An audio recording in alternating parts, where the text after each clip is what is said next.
Hello, the internet! And this is my remake of Robots characters from good to evil.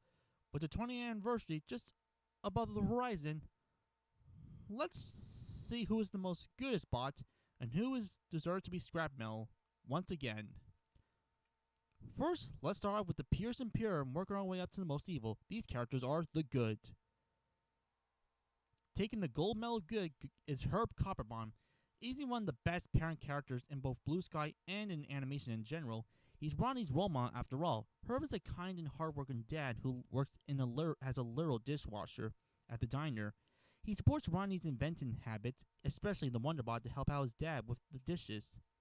When Ronnie leaves home to go to Robot City, Herb supports him, even giving him a talk about never giving up on his dreams. Even when he is broken down thanks to Radget, he still remains optimistic. Even when his son felt like he had let him down, he never gets upset at him, stating that he would never give up on his son. He would never give up on him, and when his boss, Mr. Gunk, forbids him from seeing his son, Herb just quit altogether, showing how he values family very well. Encouraging, supportive, and loving, Herb is clearly one of the best dads ever, and he more than earns the gold medal of goodness. In second place, we have his son and the main star, Rodney Copperbottom, the main hero of the story. Ever since he was a kid, Rodney has always had a fascination with big weld and inventing. However, Rodney invents not for fame, but to help those around him, like his dad, who he views as a role model to him. So he goes to Robot City to fulfill his dream of meeting Big Weld and helping his dad pay back his mean boss. Rodney is shown to be a kind and selfless hero.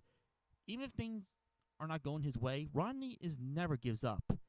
He's even willing to help out his fellow Alamos, eventually becoming a hero in the eyes of them. But his best deed is helping get Big Wheel off his big butt and save all Robot City from the clutches of Ratchet and Gasket. Rodney is selfless, kind, and brave, and it's clear he earns a very hot spot in the good.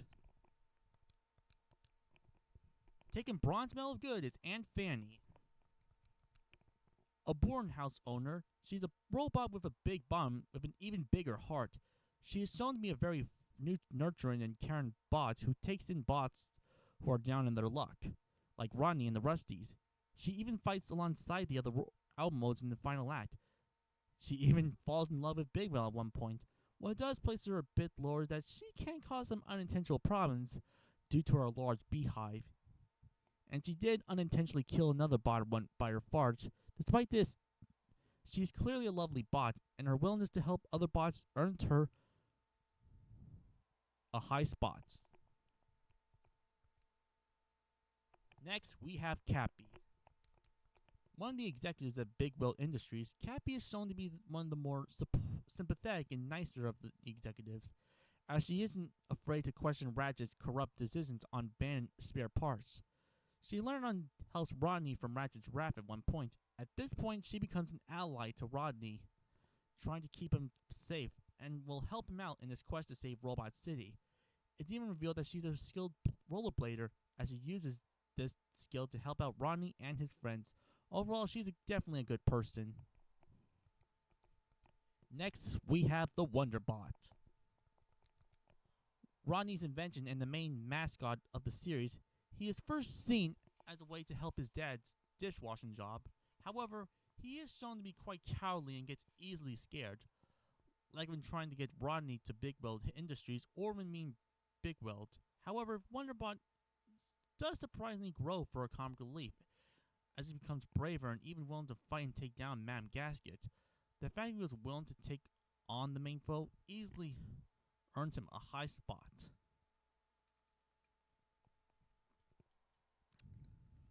Next up, we have Lug. Lug is an example of a big, gentle giant, as he is shown to be a pretty friendly guy who wants to help out his friends. But that doesn't mean he is all peaceful, as during the finale, he was willing to use his strength to beat up Gasket's workers. However, his strength is never used for malice, and used for good. And since he does help out Rodney save the day, he earns a spot with the good. Next, we have Piper Pinwheeler. The the youngest of the Rusties and the younger sister to Fender, she is shown to be feisty and sassy young bot, and isn't afraid to make those traits known, like when Fender unintentionally stepped into her room. That being said, she is shown to be of kind as well. She develops a crush on Rodney and helps out her Rusties.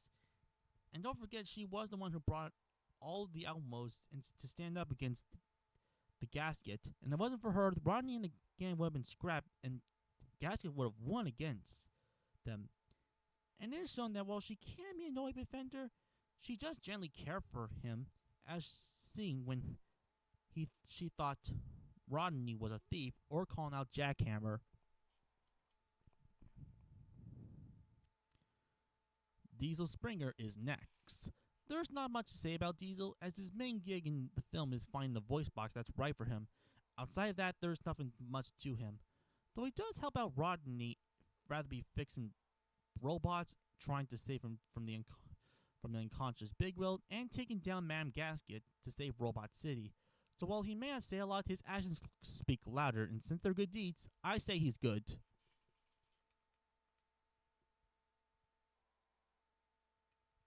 Mother to Rodney, Lydia Copperbaum is next. Like with Herb, she's a loving and kind parent to Rodney. However, she is placed a bit lower since she wasn't as supportive as Rodney wanted to go to Robot City.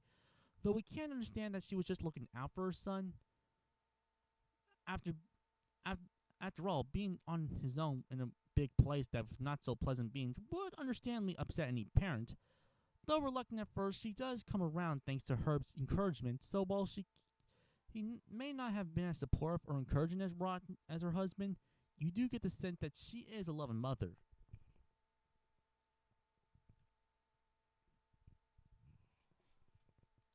Next, we have Crank Casey. If there's one word to describe him, it would be pessimistic. He's always worrying about things. He whines and complains, though not without reason. Given how he and other robots are under threat of the sweepers and being killed, though that didn't stop him from helping out Rodney and his fellow Rusties to fix other robots, and while he was the one who considers leaving Robot City at one point, after some encouragement from Rodney, he later on changes his tune to help rebel against Ratchet and the Gasket. So while he may not be the most positive character in the film, there's no doubt that he is a good bot. We finally get to the main comic relief of the film, Fender Pinwheeler, the leader of the Rusties and the main comic relief of the film, voiced by the legendary late Robin Williams. Fender is a hyperactive, foolish, and opportunistic robot. At first, he didn't make the best good impression by scamming Rodney with photos. He later on steals Rodney's foot at one point. While these traits are not very positive, you have to keep in mind that he's an unfortunate bot who's constantly falling apart and has sweepers ready to take him away. For all of his faults, Fender is a good person deep down. He's willing to help Rodney and be friends with him, rather be sneaking in the Big Weld ball to find Big Weld, helping him fix other robots, and join the resistance in the Great Robot Revolution to fight off Ratchet and Gasket. He is also shown to care for his sister Piper, as he tosses her to Fanny, stating that she is the only thing she has to leave behind. Fender may have problems, but he makes up for them, so I think he should be in the good regardless. And in the good characters, we have Big Weld, the founder of Big Weld Industries, and the creator of Robot City, and Rodney's idol. Big Weld was shown to be a whimsical bot who always wanted to invent to help people's lives. With his motto, you can shine no matter what you're made of, and see a need, feel a need, he definitely inspired generations of robots. However, after Ratchet took over the company, he was forced into hiding, leaving Ratchet to make the lives of those around him a living heck. Thankfully, Rodney was able to help out him revert back to his jolly old ways, only to be bought by Ratchet. He earns a very low spot in the goods, since he basically let Ratchet turn and possibly ended many lives. Let Ratchet ruin and possibly ended many lives. And when he does try to do something, he is a bit useless, but he's still on a good spot since he was the inspiration for Rodney, and given how he's wanted to help many people, he just barely avoids the gray area. Speaking of which, it's time we get into the gray area. We only have two characters in this category. First, we have Lorea Greergrinder, introduced later in the movie as Fender's girlfriend. There's not really much to say about her. She doesn't get to do anything that good or bad. She's just Fender's girlfriend, and that's about it. And the second of the gray area, we have Jack Hammer, the owner of Jack Hammer's Hardware. He's shown to be a very honest guy, but is shown to tease Fender at points, which is messed up. Though he isn't heartless, as Rodney stated that he can fix him, Jack supports him. Jack isn't necessarily evil, but he's not the type of guy that would save the day. He's definitely not a villain, but he is definitely not the hero.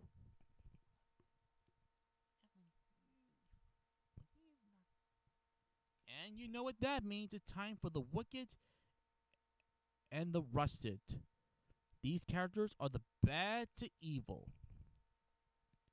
First off, we have Herb and Rodney's boss, Mr. Gunk.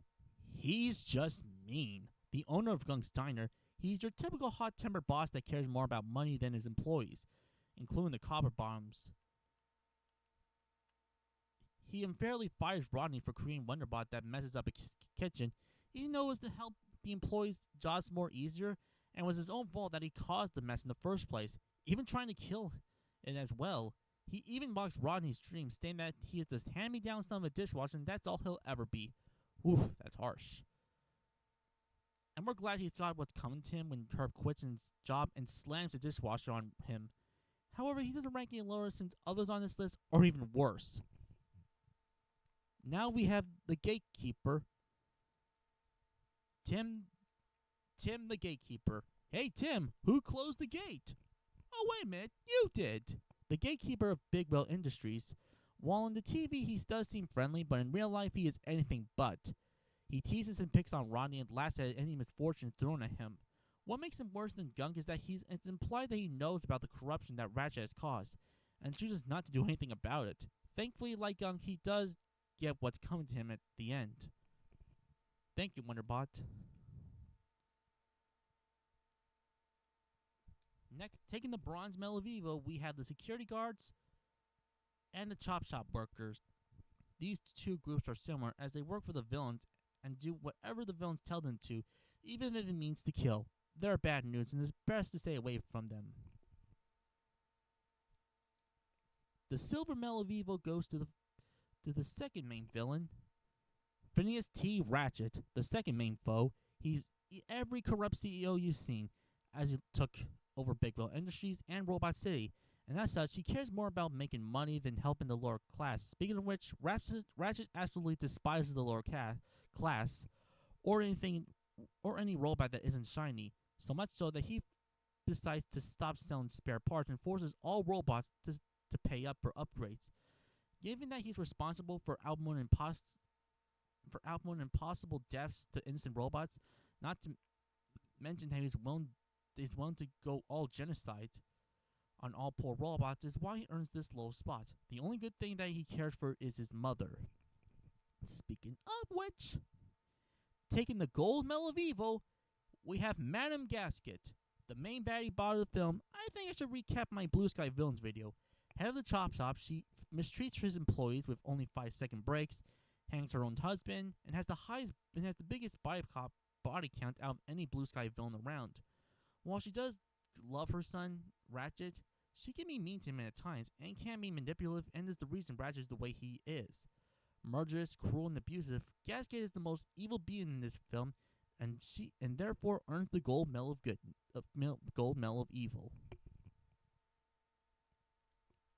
But before we leave, I think we should do something a bit different.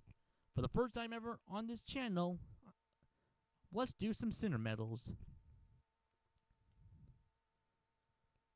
For our Darwin Medal, Fender earns the Darwin Medal as he tends to be quite foolish and gets himself into dangerous situations.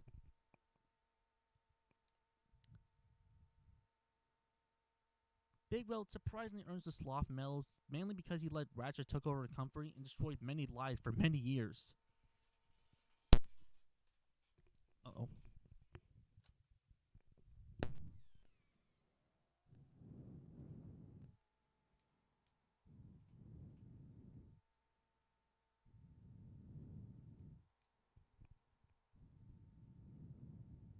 Speaking of which, Ratchet earns the Grease Medal for obvious reasons. Ratchet also earns the Pride Medal due to how he views himself as powerful. Diesel earns the Gluttony Medal since he's always finding voice box in his mouth to use in his mouth. Piper earns the Lust Medal for his crush on Rodney. And finally, Mr. Gunk earns the Wrath Medal due to his callous cruelty with the copper bombs. Alright, that's my list. Who do you think are the most good and evil of this movie? If so, leave your thoughts in the comments, and I'll see you all next time. Woohoo!